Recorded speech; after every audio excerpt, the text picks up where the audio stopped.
Assalamualaikum warahmatullahi wabarakatuh.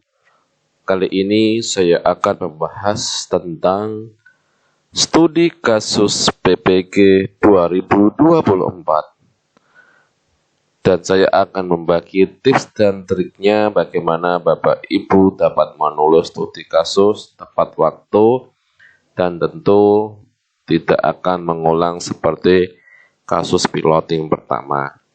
Kali ini nanti saya akan mencontohkan piloting pertama dari kakak saya sendiri yang sudah menyelesaikan UTBK ujian tertulis berbasis domisili hari Minggu kemarin. Nah, bagaimana tips dan triknya? Silakan Bapak Ibu guru disimak dari awal sampai akhir. Selamat menyaksikan.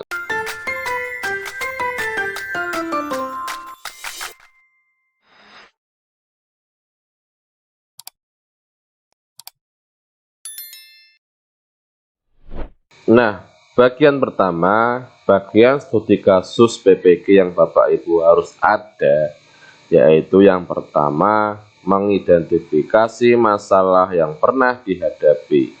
Yang kedua, upaya mengatasi masalah yang dihadapi. Ketiga, hasil dari upaya yang dilakukan. Yang keempat, pengalaman berharga yang bisa digunakan untuk meningkatkan diri dalam melaksanakan tugas keprofesian guru. Nah, apakah bagian studi kasus ini sudah sesuai dengan juknis? Nah, Bapak Ibu harus mempunyai PDF ini petunjuk teknis bagi peserta uji kompetensi peserta pendidikan profesi guru bagi guru tertentu. Di dalam PDF ini banyak dijelaskan tata cara, peraturan, atau persyaratan apa saja yang Bapak Ibu perlukan dalam menghadapi PPG 2024 ini. Langsung saja kita ke bagian uji tertulis. Nah, ini Bapak Ibu ya. Untuk waktu ujian tertulis terdiri dari waktunya itu 150 menit. 30 menit untuk studi kasus dan 120 untuk ujian tertulis. Nah, ini ya bagiannya. Ujian tertulis dalam PPG ini dibagi dua tes objektif, yaitu berupa tes pengetahuan pedagogik dan SJT, Situational Judgment Test. Nah, studi kasus ini termasuk pada tes subjektif. Nah, tes subjektif bagi guru tertentu dilakukan berbentuk uraian reflektif berbasis studi kasus. Dan ternyata pertanyaan yang saya ungkapkan sebelumnya sama persis. Ini Bapak Ibu, mengidentifikasi masalah, upaya mengatasi, hasil, dan pengalaman yang berharga. Nah, yang biasanya terjadi yaitu durasi waktunya ini Bapak Ibu maksimal 30 menit. Jadi Bapak Ibu harus berlatih terlebih dahulu. Apalagi mohon maaf Bapak Ibu yang jarang sekali menggunakan laptop atau mengetik. Nah, jika waktunya sudah habis dan Bapak Ibu belum menyelesaikan, maka Bapak Ibu studi kasusnya gagal, harus mengulangi dari awal kembali. Nah, berapa kata dalam waktu mengerjakan 30 menit itu di dalam sini tadi sudah saya cari, ternyata tidak ada. Nah, untuk berapa jumlah kata yang harus diselesaikan dalam 30 menit, kata kakak saya itu 350 kata sampai 600 kata. Artinya Bapak Ibu jangan menulisnya kurang dari 300 kata ataupun lebih dari 600 kata. Bagaimana caranya untuk berlatih? Nah, ini sebentar ya, saya carikan lagi untuk aturan studi kasus. Nah, ini ketentuan ujian tertulis studi kasus. Peserta mengisi jawaban dari uraian reflektif berbasis studi kasus langsung di kolom yang telah disediakan pada web UTBK. Artinya, Bapak Ibu guru di sini langsung mengetik, tidak bisa copy paste dari Word. Tentu untuk membuat Bapak Ibu terbiasa bisa menulis di Word. Nah, ini saya coba tampilkan Word milik kakak saya. Kakak saya ini dia menuliskan judulnya nih ya.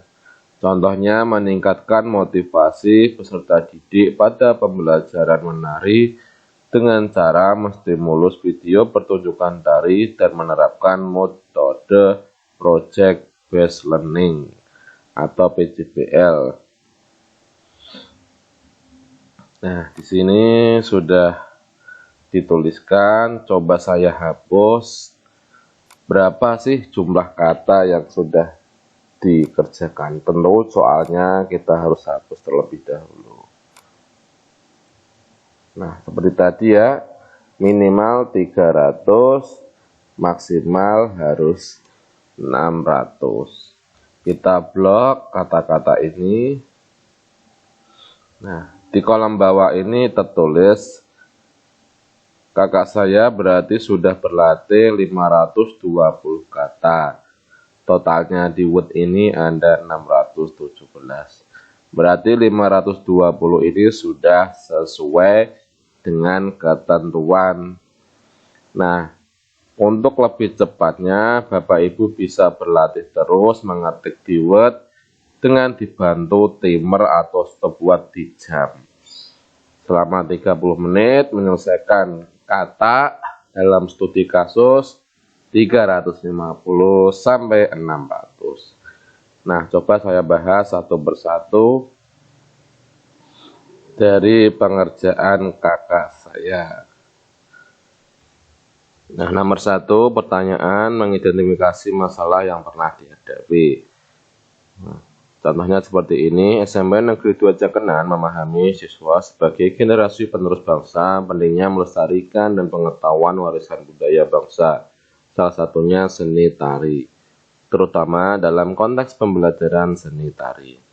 Namun, kasus ini muncul berawal setiap saya memasuki materi pembelajaran praktek menari, siswa tidak terlalu antusias untuk mengikuti pembelajaran. Hal ini disebabkan siswa merasa tidak dapat menari, khususnya bagi siswa laki-laki yang tidak berminat untuk mengikuti pembelajaran praktik menari.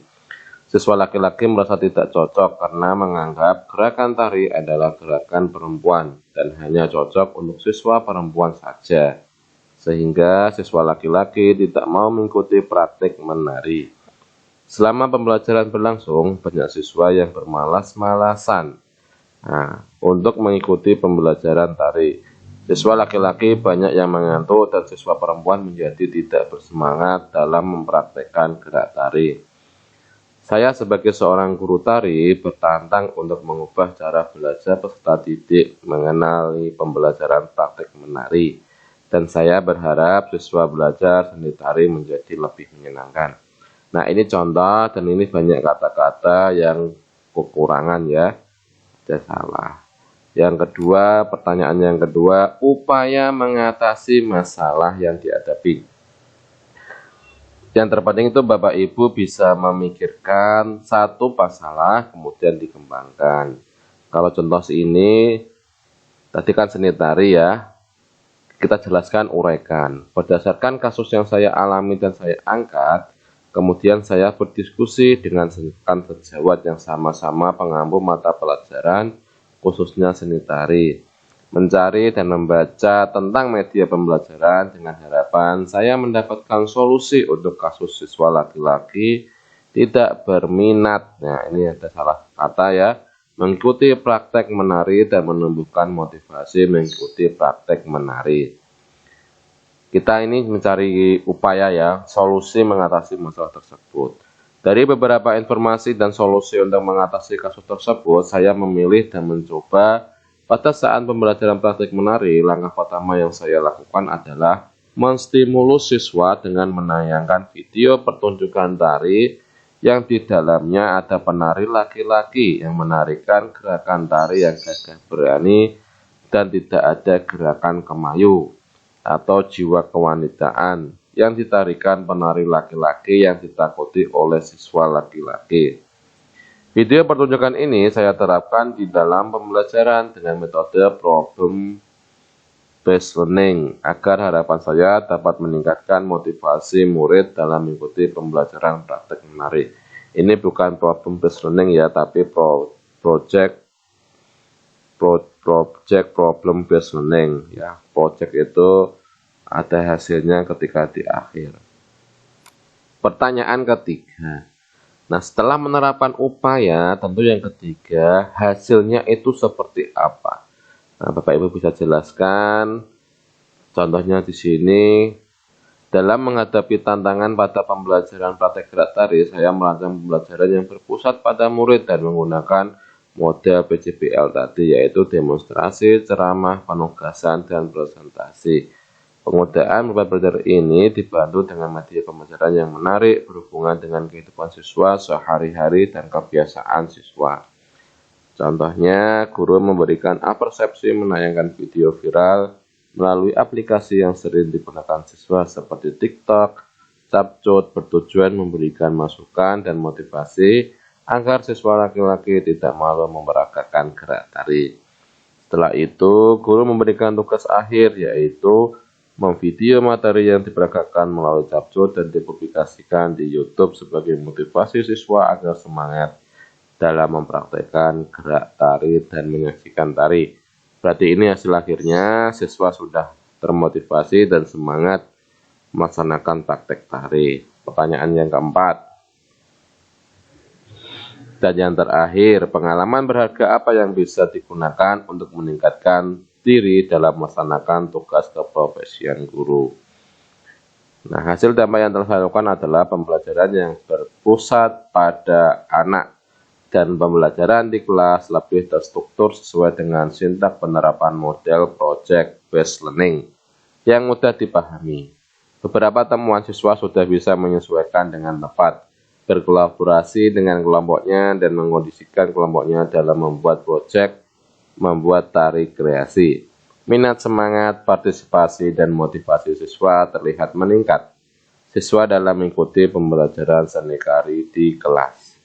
Setelah menggunakan media interaktif dan stimulus video pertunjukan tari. Tidak hanya siswa perempuan, tetapi siswa laki-laki yang tadinya malas, tak bersemangat untuk menari dan menganggap gerakan menari hanya cocok untuk perempuan saja, menjadi lebih bersemangat untuk menyelesaikan proyek yang sudah ditugaskan mereka, yaitu tugas membuat tarian kreasi yang divideo dan diunggah di YouTube atau menggunakan aplikasi Capcut. Tentu permasalahan ini sangat berbeda dengan Bapak Ibu di sekolahnya masing-masing. Di kelasnya Bapak Ibu bisa menyesuaikan kondisi realnya, kemudian mencoba mengetikkan di Word selama 30 menit dengan jumlah 350 kata sampai 600 kata. Terima kasih Bapak Ibu semuanya, semoga sedikit pengalaman dari kakak saya mencerahkan ketakutan Bapak Ibu semua dalam menulis studi kasus, yaitu menulis cerita reflektif, kejadian yang Bapak Ibu angkat, kemudian diceritakan dalam waktu 30 menit. Semoga dapat bermanfaat. Saya akhiri. Wassalamualaikum warahmatullahi wabarakatuh.